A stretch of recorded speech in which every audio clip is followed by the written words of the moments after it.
Hvad siger du til mig? Danmark har tabt. Og jeg har på Facebook på en måde lovet, at jeg snart hopper i havnen, hvis Danmark ikke vandt. Så jeg bliver nødt til at gøre det. Så jeg hopper i havnen.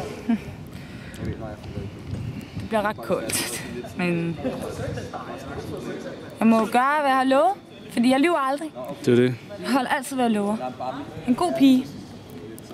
En god pige, som tager konsekvenserne. Jeg tror måske, jeg skal slet med Facebook, og lade mig love folk med nogle ting. Fordi det går galt hele tiden. Fordi så lover jeg, at hvis vi taber, så hopper jeg i havnen. Fuck, det bliver koldt, mand. Jeg har sat mit liv og min karriere. Og jeg har skrevet en sang til mig, og alligevel kan de ikke finde ud af at få den i kassen, mand. Jeg er så galt. Og nu skal jeg så have lungebetændelse. Tak for det, Bentner og Lasse Schøne og Stefan Andersen og Akker og Christian Poulsen. Jeg har lige spillet i Kongens Have, og vi har set kampen, og jeg har været fuld på. Og nu føler jeg smerten. Men jeg vil godt lige sige farvel til min hund, for jeg ved ikke, om jeg overlever.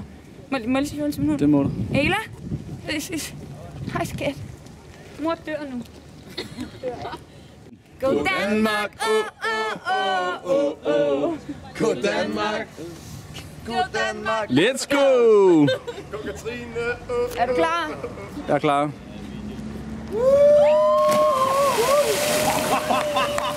er koldt!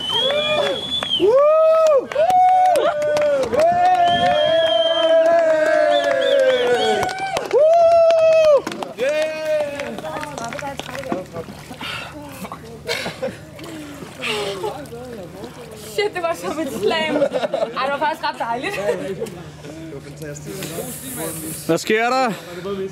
Så selvom Go Danmark er færdigt, så håber jeg stadig med os derude. Fordi at vi er lidt antændelige. Vi er lige på kanten af, hvad der er tilladt. Jeg tror faktisk, det vi gjorde her, det var rimelig ulovligt.